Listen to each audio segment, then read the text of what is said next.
Vous écoutez Les Chroniques de Chicago, une campagne du jeu de rôle Vampire la Mascarade, 5e édition. Entrez dans le monde des ténèbres, mais soyez avertis, c'est un univers aussi violent qu'impitoyable, et nos joueurs y incarnent des monstres de la nuit qui pourraient être amenés à commettre de sinistres actions. Ce podcast se destine donc à une audience adulte.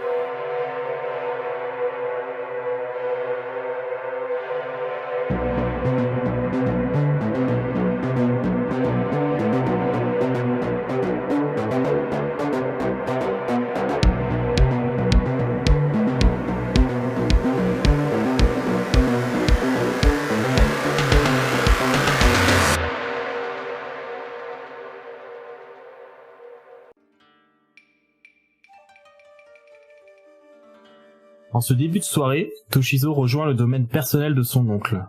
Il s'agit d'une enceinte sécurisée avec un grand jardin et une maison traditionnelle japonaise. Il semblerait que l'Oyagun ait pu faire venir des architectes, peut-être même des ouvriers et des matériaux directement du Japon, pour créer là une véritable enclave nippone en plein milieu de la banlieue de Chicago. De nombreux gardes sont postés un peu partout et avant d'arriver à la porte coulissante menant à l'intérieur, Toshizo est fouillé au moins 2 fois. À l'intérieur, tout est décoré soigneusement, et on pourrait aisément se croire dans le château d'un daimyo féodal, tant on découvre à chaque recoin des reliques du passé guerrier du pays du soleil levant. Des casques, des armures, des katanas et de nombreuses autres armes, comme des arcs, des lances ou des arquebuses, et des estampes diverses. Tout ceci fait peut-être rire intérieurement Toshizo, tant d'exubérance dans la promotion d'un passé glorieux est un peu déplacé pour une famille d'extraction modeste comme la leur. Son oncle Daishi a su grimper les échelons, et maintenant il a les moyens de réécrire sa propre histoire. Toshizo le trouve dans son salon, en train de manger sur une table basse. Il porte un kimono noir marqué du symbole des Yamaguchi-gumi en fil d'or. Quand son neveu fait son entrée, le regard de Daishi se porte immédiatement vers lui, comme attiré par un lien subtil, une laisse forgée grâce au sang addictif des descendants. C'est en japonais qu'il l'invite à se joindre à lui, la seule langue qu'il maîtrise. Viens t'asseoir à ma table, Toshizo-kun. Je n'attendais pas ta venue. Je le salue et je vais m'asseoir près de lui. J'ai entendu des rumeurs et je me suis dit que le clan avait sûrement des informations à ce sujet. Il semblerait qu'il y ait une recrudescence de disparitions dans le camp. Rien de particulièrement précis, mais quelque chose de suffisamment étrange pour attirer l'attention de certaines personnes. Ça te dit quelque chose ? Il est en train de manger. Il prend son temps un petit peu pour répondre, mais il hoche la tête. Il va falloir préciser un petit peu le coin, parce que, après tout, nous-mêmes, nous avons dû faire disparaître quelques personnes. Oui, mais je pense pas que ce soit ce qui intéresse les gens. Et il semblerait qu'il s'agisse d'activités différentes de celles dont on a l'habitude. À moins que le clan ait eu besoin de faire disparaître beaucoup plus de monde que d'habitude, il me semble pas. J'ai entendu parler de cas un peu plus spécifiques, sans trop de détails. J'ai eu plusieurs retours à propos de personnes âgées, je sais pas si c'est plusieurs témoignages à propos du même cas, ou plusieurs cas différents. Mais aux dernières nouvelles, les Yamaguchi-gumi s'en prennent pas aux retraités. Non, effectivement, ce n'est pas vraiment nos cibles. Et d'après Harry, des flics seraient venus à l'hôpital pour poser des questions, mais il a l'impression qu'ils essayent un peu d'étouffer les faits plutôt que d'approfondir l'enquête. Je vois. Tout ce que tu me dis, c'est donc vers Gary, dans ce cas. Pour ce que j'en sais, oui. C'est sur Gary. Eh bien, un de mes hommes m'a apporté quelques nouvelles de ce secteur-là. Tu sais que nous n'y faisons pas beaucoup à faire, pour le moment en tout cas, mais nous connaissons un petit peu les gens qui, eux, ont établi leur domaine dans les parages, et j'ai eu vent que les 2 gangs principaux qui se partagent la ville, les Knights et un autre nom, ils ont un nom bizarre, comme les Américains aiment bien, avec des chiffres et des choses comme ça. Et donc ces 2 gangs en question sont plutôt opposés, et mon homme de main, Ikari, m'a rapporté que le conflit serait plutôt tendu et que il serait même passé aux enlèvements. C'est peut-être de ça dont il est question. Peut-être. Dur à dire. Tu penses qu'ils s'en prendraient des personnes faibles et sans lien direct avec le milieu ? Ce n'est pas vraiment la manière dont nous fonctionnons ici, mais eux peut-être... Ouais, ça me paraît bizarre aussi. Eux peut-être se permettent-ils de faire des choses comme ça. Tu sais comment les tensions peuvent parfois s'envenimer. J'imagine bien que entre ces deux gangs, dans une ville aussi pauvre et avec si peu de moyens, les leviers pour prendre l'ascendant sur un adversaire sont peu nombreux. Ok, peut-être. Et t'as pas de nouveau venu sur la scène qui pourrait attirer le regard vers nous? Nous avons quelques problèmes avec les Bloods, en vérité, mais je doute que ça ait un rapport avec tout cela. Il semblerait qu'ils aient un chef qui reste un peu dans l'ombre et qui pousse à leur développement dans toute la banlieue de Chicago. Intéressant. Tu connais quelque chose sur le chef en question?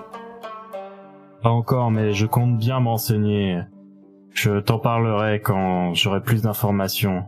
Mais les Bloods sont dangereux. Ici, ils sont en force par rapport à nous et il faut que nous manœuvrions assez subtilement avec eux. Nous ne voudrions pas nous faire chasser alors que nous avons enfin réussi à nous installer convenablement ici. Que comptes-tu faire sur cette histoire, Agari? Après tout, c'est là que tu vis et que tu mènes un peu tes activités. Penses-tu à développer notre faction par là-bas? Ouais, potentiellement. Faut voir comment les choses se passent. Déjà, on va essayer d'approfondir cette histoire de disparition. Si le coin attire trop l'attention, ça va être compliqué d'y faire quoi que ce soit. C'est vrai, il peut être nécessaire d'apaiser cette histoire en premier lieu. Mais c'est peut-être l'occasion de prendre l'ascendant sur l'une de ces factions, peut-être. Peut-être. Je vais voir ce que je trouve sur elle. Je t'avoue que, bien que tu connaisses mon amour pour toi, tu es comme le fils que je n'ai pas eu, Toshizo-kun. Mais lieutenant se pose tout de même des questions sur le fait que je te reçoive aussi aisément et que je te laisse ainsi mener tes affaires. Serait bon que tu prennes de l'influence dans notre organisation. Il poserait peut-être moins de questions. Bof, on peut toujours dire que nous sommes de la même famille. Après tout, nous avons des liens du sang qui dépassent ceux qui unissent la plupart des Yamaguchi-gumi. C'est vrai. C'est vrai, mais le sang ne fait pas tout. Il faudra que tu fasses tes preuves également pour que il ne conteste pas ta place ici. Je dois pouvoir me débrouiller. Je m'inquiète tout de même. Tu dois voir qui c'est, mais Masaki Ito, il ne t'aime vraiment pas. Je crois que il est possible qu'il monte les gens contre toi et disent qu'on pourrait très bien se passer de toi et que je te fais des faveurs. Ce qui est vrai au demeurant, Toshizo-kun. Certes, mais j'ai beau me méfier de Ito, je prends plutôt une attaque frontale que sa capacité à convaincre les autres. Quant à faire mes preuves, t'as une idée en tête? Je n'ai pas d'idée précise, mais c'est vrai que maintenant que tu me présentes cette affaire comme étant de ton intérêt, il est vrai qu'il pourrait être intéressant que tu parviennes à en tirer quelque chose. Des gangs rivaux qui s'entretuent, ce n'est pas trop notre affaire. Mais si l'un parvient à avoir le dessus sur l'autre et que nous sommes en bons termes avec lui, ça peut être un partenaire de travail. Ou au contraire, alimenter une paix entre les deux et s'assurer une alliance avec les deux est une autre option. Alors ce que ça donne. Je repensais à la police qui essaye d'étouffer l'affaire. Tu ne connais pas de lien entre les flics et ces gangs? Non, pas que je sache. Je ne pense pas que cela vienne de là. Je sais qu'on a des forces de l'ordre sur Gary et la région, mais comment elles ont l'habitude de procéder? Alors, à Gary, du coup, c'est des forces de police traditionnelles, donc avec recrutement, etc. C'est pas un shérif, hein. À part ça, on sait pas grand-chose, c'est plutôt une organisation traditionnelle. Gary, c'est quand même une ville où il y a énormément de criminalité. C'est une ville aussi où il y a le plus de morts régulièrement. Donc, c'est une police qui est probablement surchargée par rapport à ses moyens et qui, dans le contexte de Gary, ne peut pas faire grand-chose à part ramasser les morceaux et sécuriser quelques quartiers, quoi. Malgré ça, ils ont pas la réputation d'être particulièrement corrompus. Pas spécialement, pas plus qu'ailleurs. Ok, donc il y a quand même une question à se poser sur pourquoi. selon ce que me disait Harry, ils auraient tendance à vouloir étouffer l'affaire. Mais c'est pour les stats ou pour autre chose? Je pense que les stats, ils sont plus à ça près. Ouais, mais les stats dans Vampire, c'est toujours important. Voilà pour le jeu de la soirée. C'est bête. Quelqu'un qui voudrait faire carrière sur ses stats et sur son efficacité en tant que police, il partirait pas de Gary. Hein. Ouais, c'est ça, ou il serait rapidement muté ailleurs. Est-ce que t'as autre chose à demander à Taichi? Pas particulièrement. Je vais quand même lui demander s'il peut me faire signe s'il pense qu'il est une menace vraiment immédiate à gérer. Quoi. Il hoche la tête, très docile, et alors qu'il a fini son plat, il se saisit de la coupe de thé qu'il avait devant lui, qui est encore en bonne partie pleine, et il l'attend dans ta direction, comme dans l'attente d'une offrande. Parce que j'ai quelque chose de tranchant sur moi. T'as tes crocs. Ouais, effectivement, c'est vrai qu'il y a déjà ça. Il paraît que ça aide beaucoup les vampires. Ouais, j'utilise pour voir des bouteilles et des boîtes de conserve. Voilà. Tu laisses quelques gouttes tomber dans le thé, et lui le porte à ses lèvres avec avidité.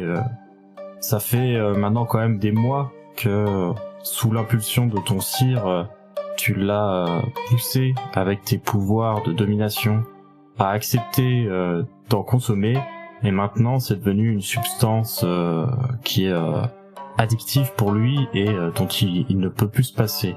Chaque goutte renforce ce lien qui vous unit, et tu sais que si ton oncle t'aimait déjà beaucoup et s'était chargé de toi pour te tirer un peu de tes embrouilles, il est maintenant le plus fidèle des serviteurs.